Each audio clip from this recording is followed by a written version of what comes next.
Hello everyone, সবাইকে জানাই শুভ সন্ধ্যা। তো এই ভিডিওটা হচ্ছে কালকে সন্ধ্যাবেলা ওই 6:30 নাগাদ আমি চলে গিয়েছিলাম বসিরহাট গৌরীয় মঠে। তো মঠে প্রবেশ করতে না করতেই দেখলাম যে এখানে পরিক্রমা চলছে। আমিও 3বার পরিক্রমা করে নিলাম, আর তারপর অনেক কষ্টে ভিড় ঠেলে রাধা মাধবের দর্শন করলাম।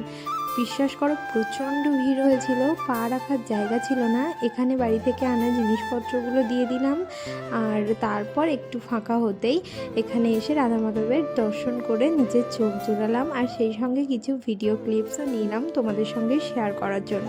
ঠাকুরের ওখান থেকে চরণামৃত নিয়ে তারপরে ধূপ প্রদীপ সব কিছু জ্বালিয়ে দিয়ে এখানে চলে এসেছি এখন মহারাজের কাছ থেকে পাঠ শুনবো বলে। এখানে দেখে বুঝতেই পারছো কত লোক, বসার জায়গা একটুও নেই, দাঁড়িয়ে দাঁড়িয়েই পাঠ শুনছিলাম। তারপর একটু ভিতরটাই গিয়েছিলাম কুপন কাটতে, আর সেই সঙ্গে মহারাজদের সঙ্গে দেখাও করে নিলাম। আর এখানে দেখো 8:30 মতো বাজে তখন তোমাদের দাদাভাই নিতে এসেছিলো আমাকে।